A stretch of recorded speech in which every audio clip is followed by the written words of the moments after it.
Welcome to the Representing Rural podcast. And today we have two guests.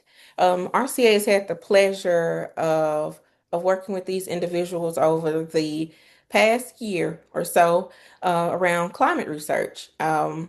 We were able to involve the community and engage some of the communities in Chico County in this research. So without further ado, I would like for them to introduce themselves. Um, so, to my two guests, can you introduce yourselves and give us a quick overview of the project, what it's about, why it matters, and who was involved?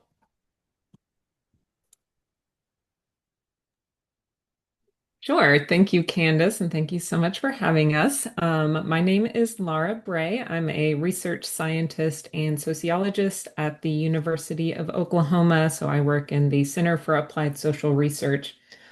And this project started about 3 years ago now. So back in 2022, we first started kind of bouncing around ideas for it. And my colleague had put me in touch with Justin Reedy, who's a communications scholar here, and he was interested in doing some public deliberations within tribal communities on climate change. So he had done work on deliberation in the past and was really interested in expanding that to talk about climate change. So then from there, the project kind of grew. We got in touch with Sharon Housum, as well as he put us in touch with Dr. Richards here over at the University of Arkansas, who he had worked with in the past. And so this idea came about to focus not just on tribal communities, but other marginalized and minority communities as well, and to really focus in on cultural resources. And the reason for that was, I think it initially came from Sharon. So she's a climate adaptation planner who's done a lot of tribal work. And she had been noticing that within these climate spaces, that cultural resources really wasn't being talked about as much as, natural resources. And so that was something that we really wanted to dig into and hear kind of the community perspective on how their relationship with cultural resources is changing under the changing climate conditions. And well, thank you, Laura. Thank you, Candace, for hosting us. Great to be with you. Um, my name is Robert Richards, and I teach at the University of Arkansas Clinical School of Public Service, where an associate professor, and I direct our open governance laboratory here as well. And Justin contacted me, and I went to graduate school with Justin, and we've done research before. We've evaluated other citizens' assemblies. And so Justin said, "Yeah, why don't we try to do a comparative project to see if we can to see if we can have some community conversations among leaders of tribal and marginalized communities in Oklahoma and Arkansas and South Carolina, and see if we can get some data and then compare the results." We had done some. We tried to organize some similar research earlier on environmental related projects and hadn't been successful. And this was our first opportunity to try to realize that project. So that's how I became involved. Thank you all so much. So, a big portion of this research was defining cultural resources. So, what do you mean when we say cultural resources, and how do communities define this differently from researchers or policymakers in your findings?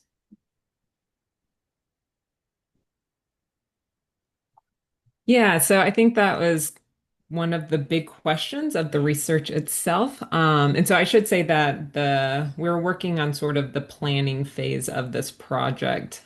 So we haven't actually gotten to the point of conducting these deliberative forums yet.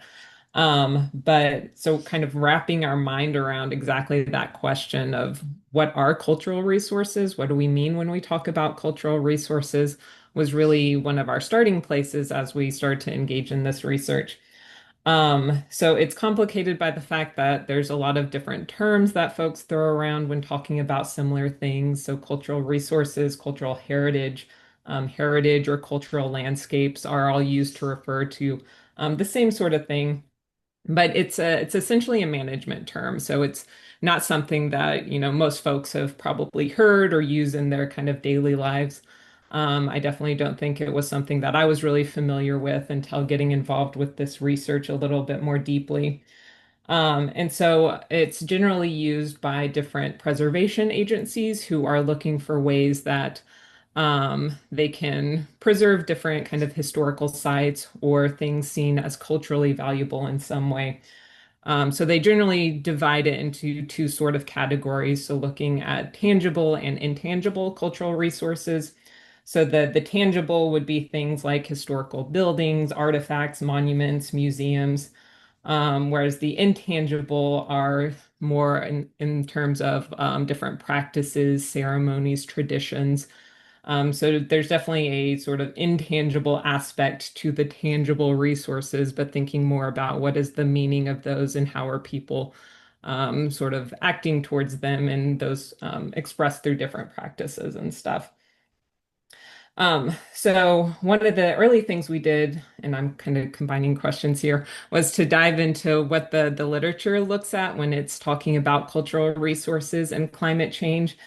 And so one of the things that we found is that so this literature is really thinking about um, so you've got these big management agencies that are responsible for managing different historical or cultural sites. So the in the US, the Natural Park Service does a lot of this. So they have the National Register of Historic Places. At the global level, UNESCO has their World Heritage List, people have probably heard of. And so a lot of the literature is thinking about so these management agencies say they've got this, 300-year-old church. Suddenly, under these changing climate conditions, maybe it's going to flood. Maybe increased humidity means it's going to start molding, going to start create a lot of problems, and we want to preserve this site for whatever reason. So how can we start planning to do that, and how can we start prioritizing all these different sites that are going to be affected in different ways? Because, like everyone and everything else, they're vulnerable to these changing climate conditions. But what we found was really missing from this was really at the level of everyday folks and how they're experiencing culture in their lives, what the meaning of that is for them on a sort of day-to-day basis, um, and how the how climate change is affecting cultural resources for them. And that was a pretty big gap in the literature, a pretty big gap that we were finding. And so to your initial question of like, what is the difference in how people are thinking about it? We really don't know right now. So I think that's one of the big things that we really wanted to dig into more deeply.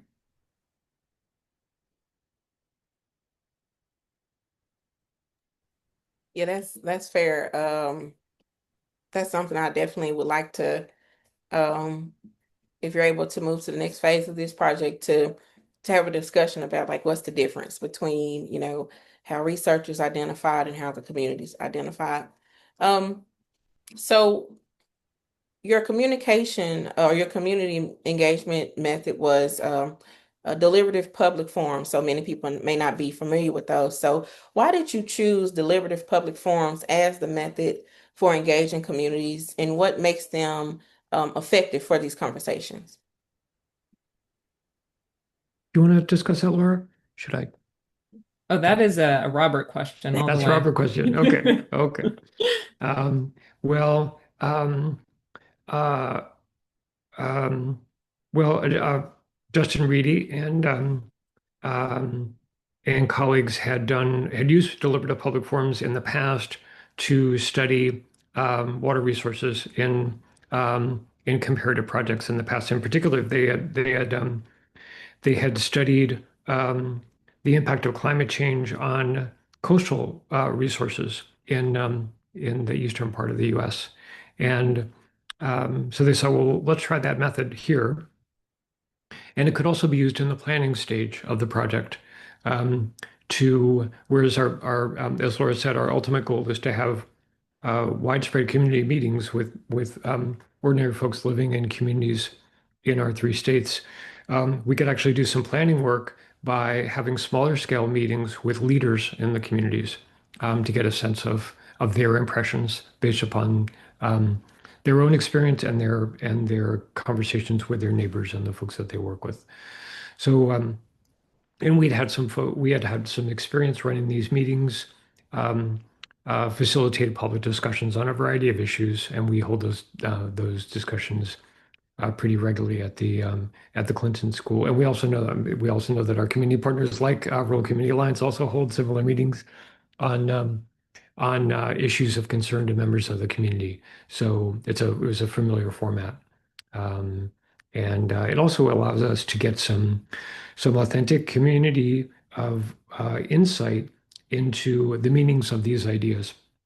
So, for example, I remember, Candace, I think you and I were in your office, where you are right now, um, in the winter of 22 or the winter of 23. And we sat down and we took the research questions from the study, and we came up with a discussion guide that you thought we rephrased the words and we rephrased the questions in ways that you thought would be accessible to the leaders in the community, whom you thought might be interested in having this conversation.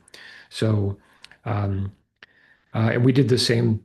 We worked with Maria Aguilar, the Latino liaison at the Central Arkansas Library System, and our alum Ave Hernandez, who's now a leader at Crystal Bridges Museum in Northwest Arkansas.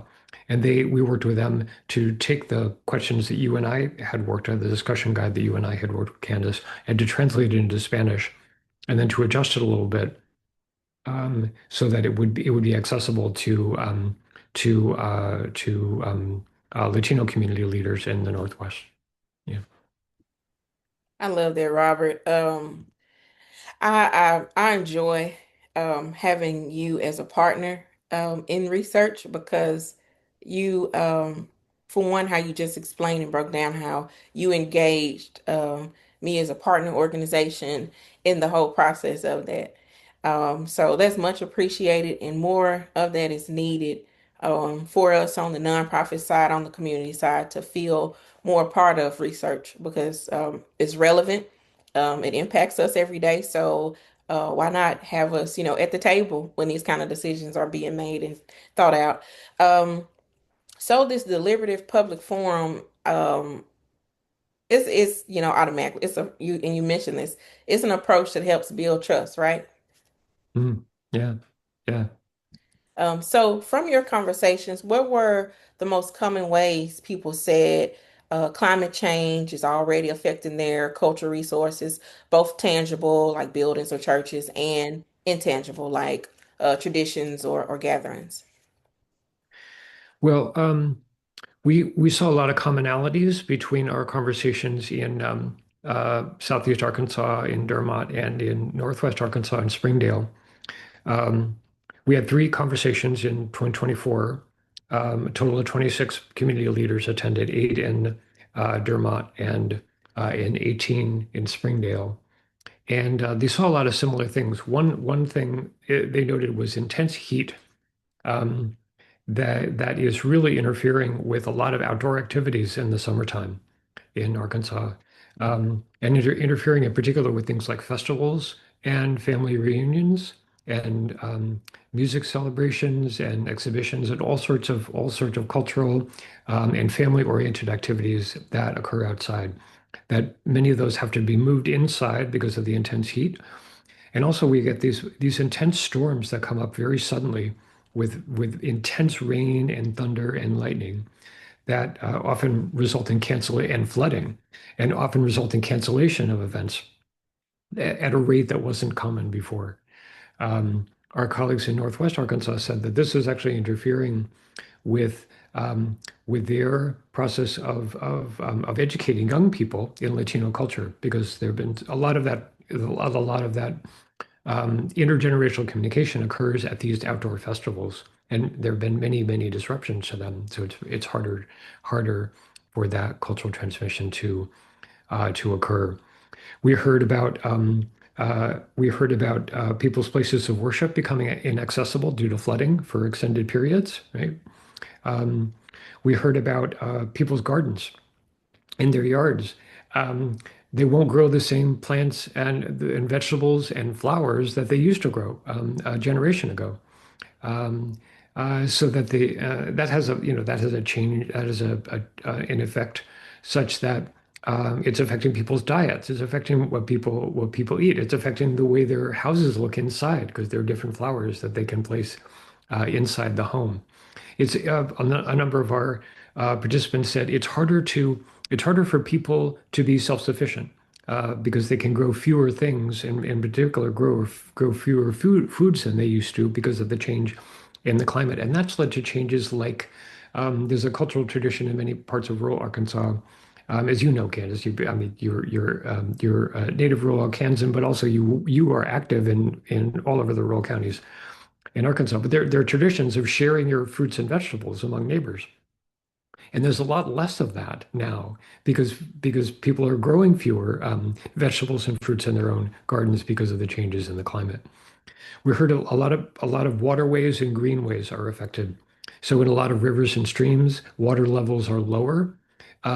There's more bacteria in the water. So there's more risk involved in recreational swimming and other activities. We heard from our participants, and also there were fewer trees and plants in a lot of greenways in Arkansas. And we heard this in particular regarding Lake Atalanta, Beaver Lake, and the Razorback Greenway in Northwest Arkansas. So those are some of the major impacts that were mentioned in our meetings. I don't know how attached this is to climate change, but I last month and up until what was it when it started raining yesterday, it was really dry in Phillips Mm, County.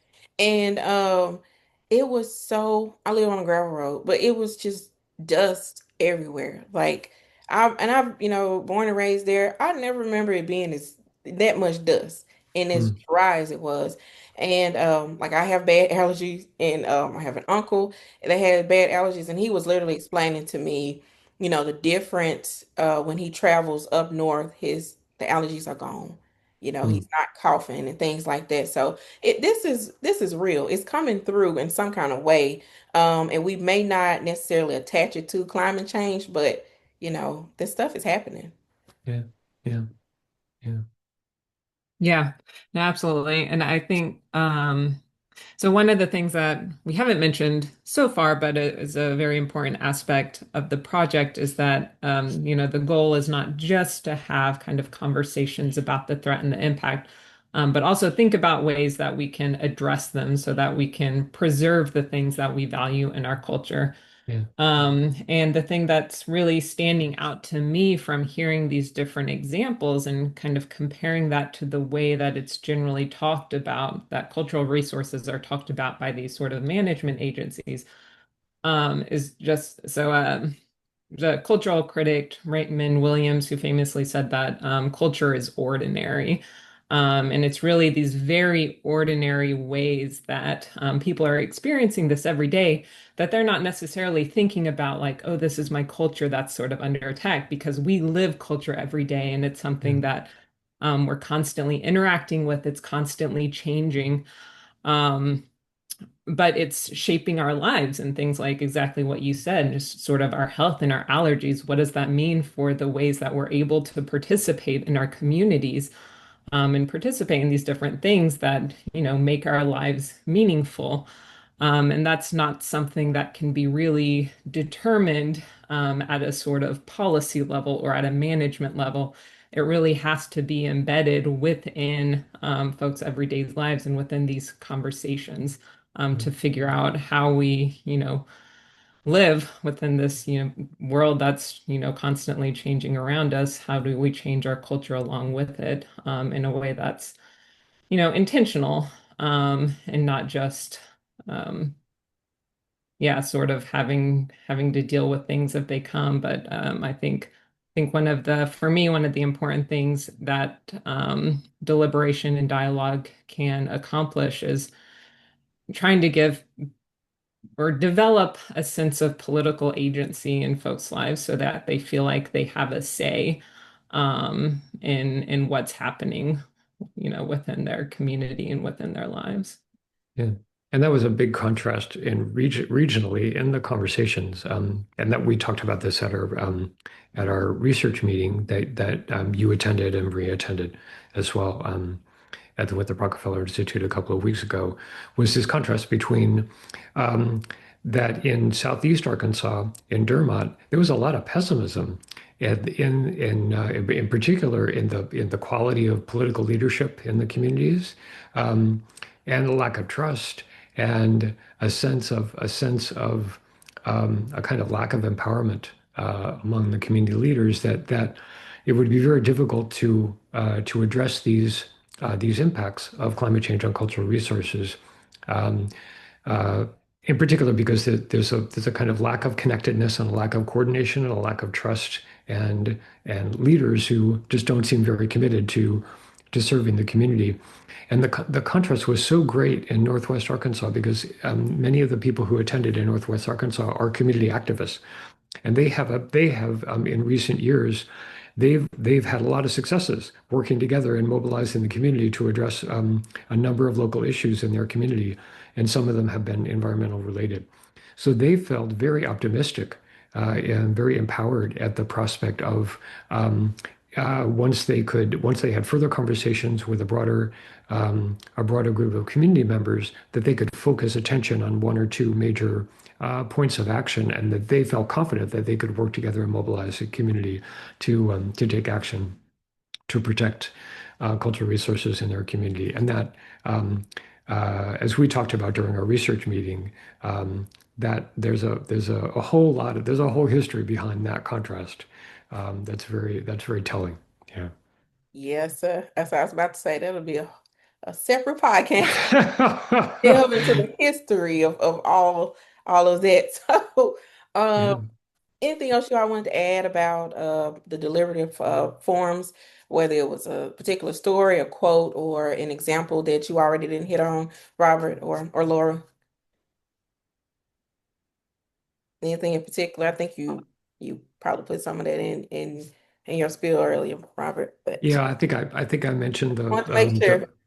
that story about the churches being inaccessible for several weeks due to flooding, Mhm. and those stories about I was especially struck by that story about how it's harder for people to be self-sufficient because of the changes in climate and how it's affecting their gardens, Oh yeah. um, and how that's also affecting um, those neighborly exchanges Mhm. of fruits and vegetables and other foods, and how and there's a big sense of loss Yes. that these changes have they've run parallel with some other changes in the region that have really kind of profoundly changed the way the everyday rural life um, in a number of our communities. And yeah, so I was very struck by that. Yeah. Yeah, I think, Candace, that example from you is one that's really stood out to me as well. And I would love to hear you talk a little bit about that, especially the part about the sort of diversity of foods that can be grown and how that has really changed those kind of dynamics. Mm. Yeah, it used to be more connectedness, and maybe that's it's climate change and other things, but that exchange of what we grow in our garden really used to be a part of our community. Um, I know I had an aunt that, she had a green thumb for sure. Butter beans, purple hull peas, tomatoes, anything that you wanted to grow, okra, she was there in the summertime, and we knew they would have a large garden. But I know one of the fears now is, and again, we've always lived out here, but in a rural area, but it used to be less spraying um, than it is now. And so people that stay up the road from me that used to always have their gardens out in the open, they even have a hoop house now. Everybody Mm. can't afford a hoop house. I want one. I've tried to get one. So if anyone can help me out on that, personally, I would love that. But um, that will be like the way forward, especially for people that live in the more rural areas that would like to have, to grow their own year round, that, that deal with the spraying for the crops and the farm. They're doing what they have to do on that front. But it kind of impacts, how we're able to produce. in our personal garden. So yeah. Hmm. Great. Thank you. So what Yeah. oh, I'm sorry, did you say was anybody saying something? Oh, yeah, no, I think this, I guess, just a final thought on that. And when we were having this conversation at our planning workshop that was earlier this summer, I think that's one of the things that really stood out is it's these, again, kind of everyday practices, as well as a lot of these community gathering sites that people felt were really threatened. So Robert had mentioned like festivals earlier. I know you talked a lot about, schools and churches, outdoor places, the parks. Shalia, one of the graduate assistants on the project, had, I think it was her, or maybe it was you. Sorry if I'm misattributing this, but talking about family reunions Oh yeah. happening and like having these like such large groups. The only way to hold it is outside. And what happens when you can't do that anymore? And Yeah. again, so it's really affecting the way that people relate to each other and that people are really feeling as a loss. Yeah. Hmm. That's true. You almost have to wait, especially when you're in that June, July, even now early August. In that time period, you have to wait until the evening to really get out and have a festival. Me Yeah. and a couple of friend girls, we started walking because I'm trying to prepare for a 5K in September. But we started walking last month, and it got to a point where we had to wait till like 7 o'clock. It like the heat was just so like suffocating almost. Yeah. Yeah. And so you're totally right, Laura. Like it impacts like even, activity and being able to get out and try to increase your steps and things like that because it's impossible to be out there and enjoy nature because it's so hot and it's just not hot, it's just like a heaviness that comes with the heat now. Yeah. So so yeah, Hmm. just further reiterating like how this all impacts our everyday lives. Yeah. Um, so what are some of the challenges that communities face in talking about climate change and cultural resources? And I think you kind of hit on some of this, Robert, like some of the skepticism or maybe even grief or feeling powerless. Yeah. Well, I think Candace, you gave us some great suggestions for phrasing the questions to the community leaders, uh, so that we encounter this a lot in public engagement work on climate work in the U.S. That many people, because the term climate change has been politicized, so it's often helpful to use examples and often helpful to use other terms to encourage people to talk about the phenomenon. So, and so that's it. So getting the wording right, it takes real careful planning. We spent a couple of hours working together trying to get the wording right, and then Maria and Javier made additional adjustments to try to adjust the wording so that it would be accessible and would not be alienating to the community members. Yeah. So that's one important issue in terms of obstacles to community engagement, I think. Yeah. I think another is um, again because that's related to that is that it's really important to work with community partners that um, um, because you and Maria and Javier have you have got very long, well-established, trusting relationships with the folks that you work with in communities in your area, and um, I think it's relatively common in the climate change area to for people who are technical specialists of various kinds to try to engage directly with members of the community without a whole lot of preparation and without a lot of mediation by trusted community partners. And that's probably, as we've seen, that's probably not going to go very well. It's probably best to for folks for researchers and other folks who are interested in climate change to work with trusted community partners to recruit and to organize these events in a collaborative way. I think that's the right way to go. And I can't express how appreciative I am of that being your model, Robert, because that has not always been my experience when working with researchers. Sometimes RCA has been used as, just a contact and somebody in a resource or partner whose name that the researcher can mention, but they'll leave us out of it. And so that doesn't feel good. And I know I'm saying this repeatedly, but you don't understand the experiences that that I have had, with certain researchers trying to just kind of take us out of the picture and just say, "Oh, we know them," and Yeah, so, but you're really making sure that we're a partner in this, and that's much appreciated. great, great. Um, oh, well, Yeah, I was gonna say I think that that definitely was a very big problem. The kind of landscape of grants has changed very dramatically this year.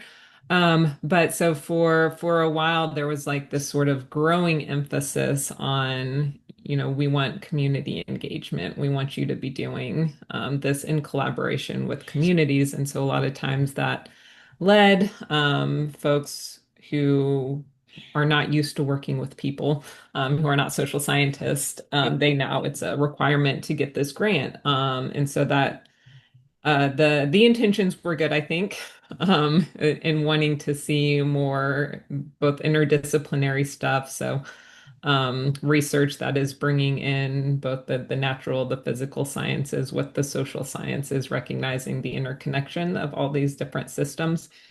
But at the same time, it did lead to things not being done in a way that is really benefiting communities in the way that it should. Um, but I think that also brings, like, obviously anything with climate change can get very complex very quick. yeah. And I think over the past, you know, two couple decades, there has been a lot of progress in sort of getting this issue on the public radar. And I think there's definitely a growing acceptance that climate change is happening. Um, but there's those of us who are thinking about these issues sort of every day. But for a lot of people that's not really the case, and it can still feel like a thing that's very, either distant or something that they can't do anything about, right? And part of that is just the time scale of cross when these things are happening. Um, and of course, people are busy, people have hard lives, they're dealing with a lot of different things. And so having researchers come in and say, well, hey, drop all that, come talk to us about climate change. Like, I get it. That's, what is the reason for doing that? And I think that's one of the real values of talking about climate change from this cultural resources perspective, of it. It makes those connections of, okay, these things that you're already struggling with, those are the things that we want to talk about, that we want to try to figure out solutions for, that make sense for you and your family and your community. I agree. Yeah, this really made it real. Um, Hmm. it made us put a name to some of the things that we're experiencing every day. Like you said, I know we lightly touched on this, and you all don't have to go into it if you don't want to, but um, if there's anything that you could, I guess, if you didn't lightly mention it, if something that you want to lightly mention now is how, or if you want to talk about how historical injustices in infrastructure complicate how we presently deal with, or how presently climate impacts cultural resources. Yeah, do you want to go, Laura? I have a lot to say about this, Ah, but I I'll okay. defer to you. No, I let you talk first. Okay. Well, and Candace, you and I talked about this at our planning meeting.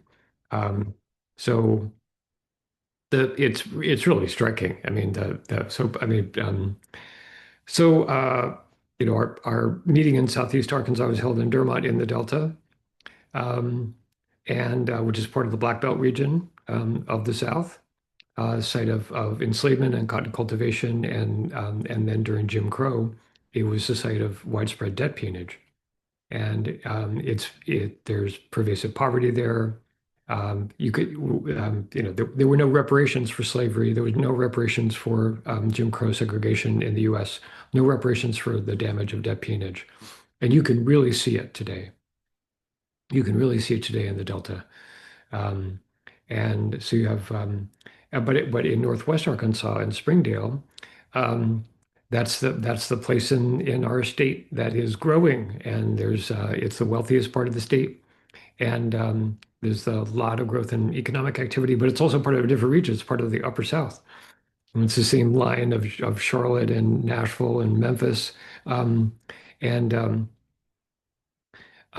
it's also part of the upland region of the state, and so it is a different topography, different geology, and uh, and very different history as well. It stayed Republican during the Civil War. Um, there were violent expulsions of Black people from that region, both in 1860 when there was the state legislature passed a law legally expelling free Black people from the state. And then after the Civil War, um, during the nadir, there were violent expulsions of Black people from Northwest Arkansas. And um, uh, so uh,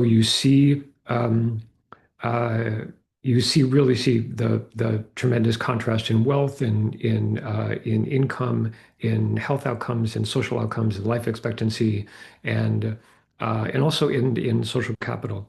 So there were a number of attempts to form tenants unions and agricultural unions in the Delta region, and they all failed. And you can really see that today.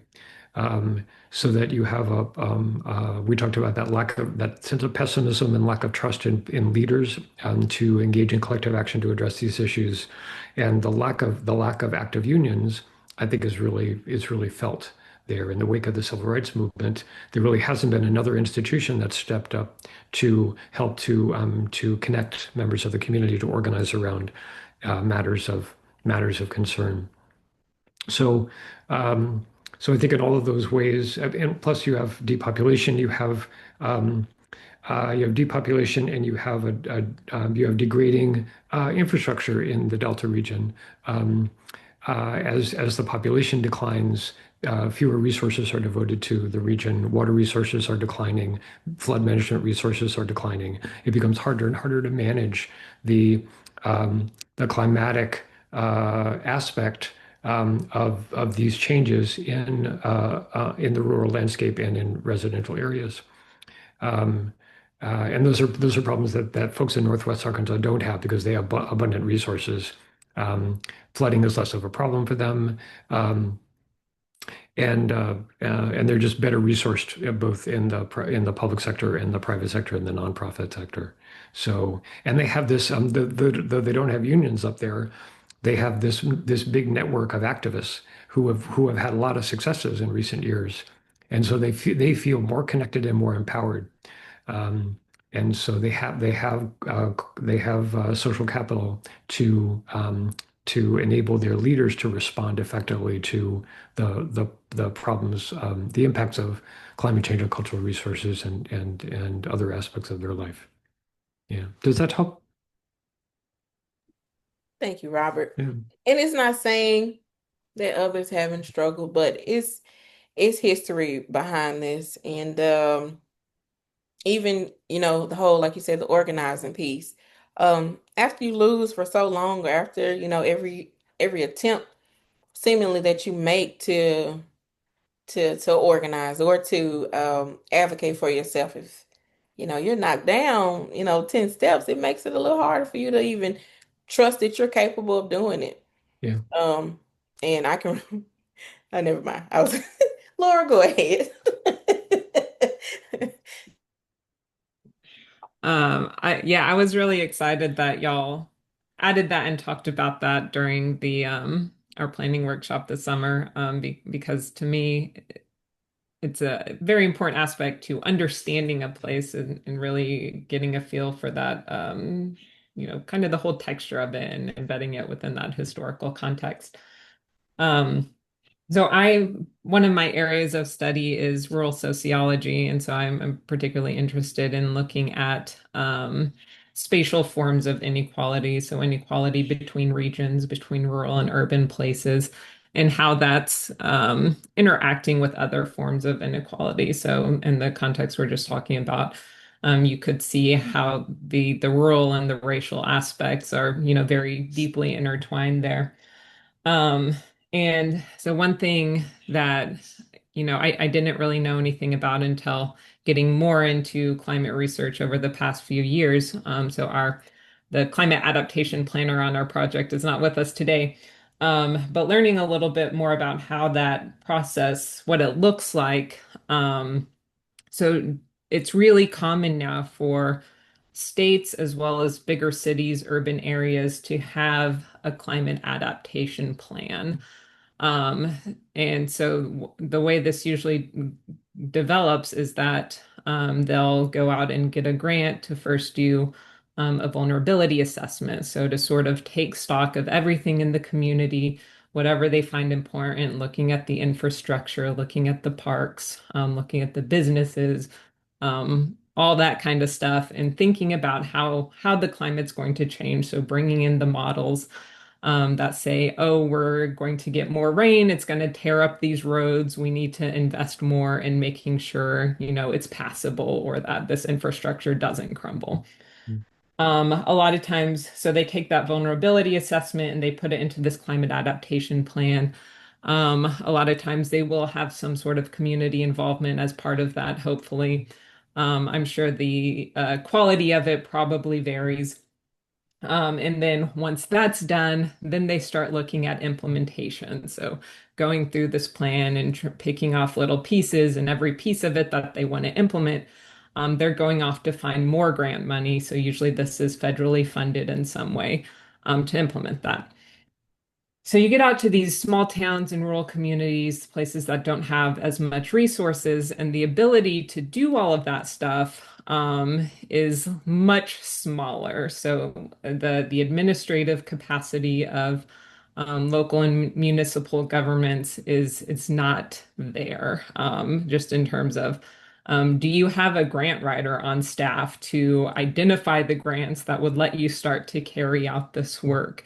Do you have the technical resources and expertise to know here's where I can go to find a consultant that can do this vulnerability assessment for us? Because obviously, you're probably not going to have all of those skills to do that.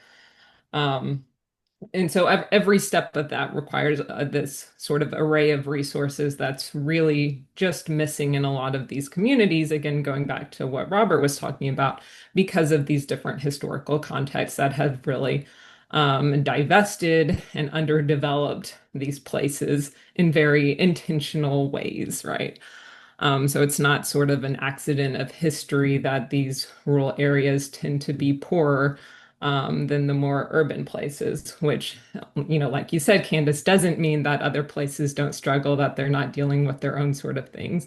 But understanding what those struggles look like and how they look differently is really important to get a grasp on if you're going to start to do this. And so I think the way that climate adaptation has been set up and institutionalized, it's not done in a way that fits rural communities, tribal communities, these smaller places. And I think that the work that we're wanting to do sort of on the ground at the community level, um, especially to do some of these, there's some stuff that doesn't necessarily take a ton of resources. Or, maybe it is something that we hold a couple meetings and, the community comes up with some great ideas for how to, we're going to switch the festival to this other location or whatever it might be, right? But other stuff is going to take more resources than are available locally. And I think that's where this sort of organizing piece comes in order to force these sort of institutions to really recognize what is needed and be able to claim those resources to be able to adapt in a way that makes sense. Mm, mm. Right on, Laura. right on. Yeah. Well, we have control over what we've been able to change. I think I gave that example of, us changing the festival location from one that didn't have trees to, we have trees. It still was very hot, but not as hot as it was when we didn't have any coverage. So, yeah, the things Yes. that we have control over, we're trying to, make changes to adjust to all of this overwhelming heat. Well, Uh, I think that's super important too, because I mean, it can feel like, oh, that's just a small thing, but the experience of getting a win, yeah, is huge, for building up that confidence, for learning how to go about doing these things, and think, okay, we changed this. What else can we tackle now? And sort of fighting against those other, tendencies, that have come about for all the various reasons of feelings of disempowerment and lack of political agency. absolutely.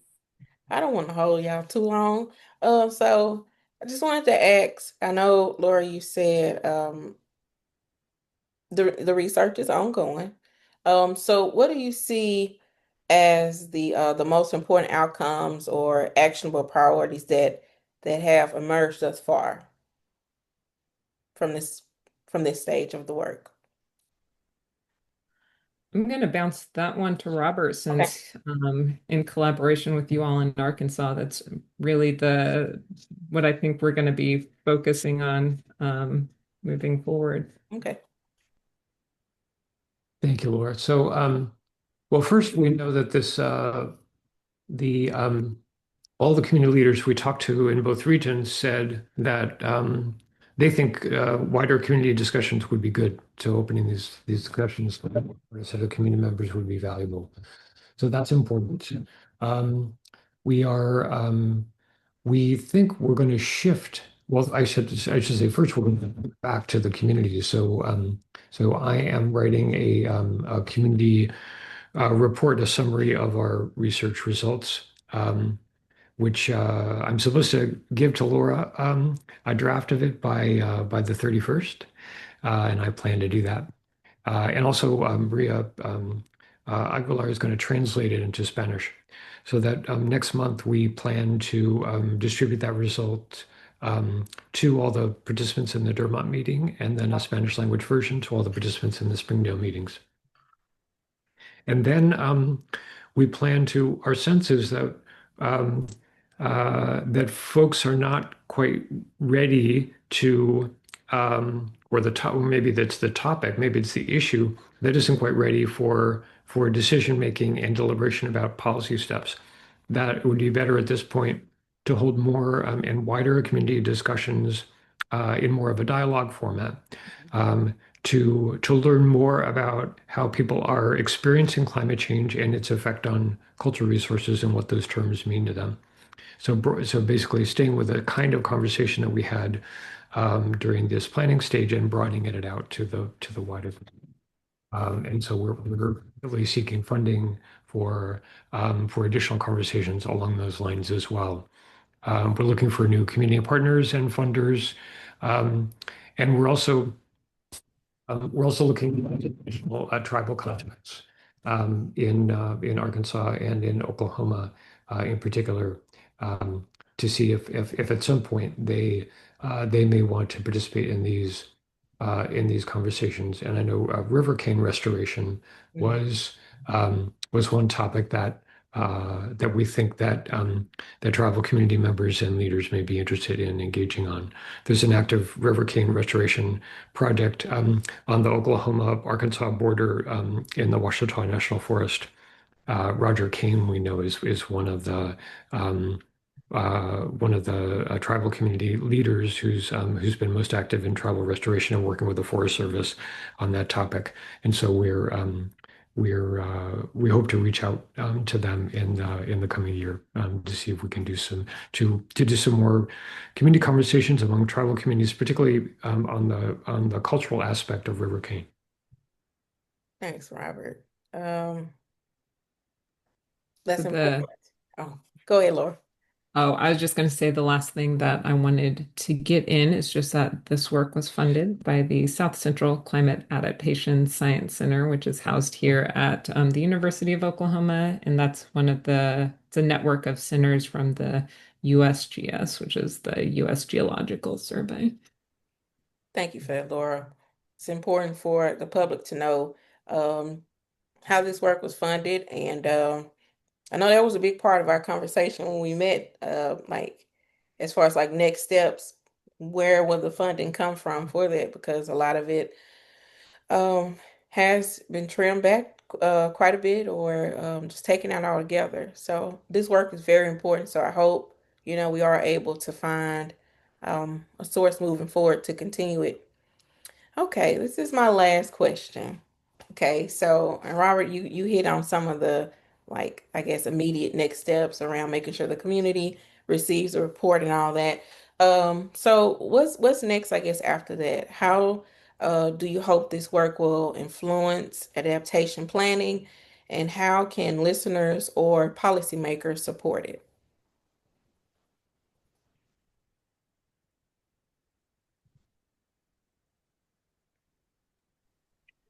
That's a hard question.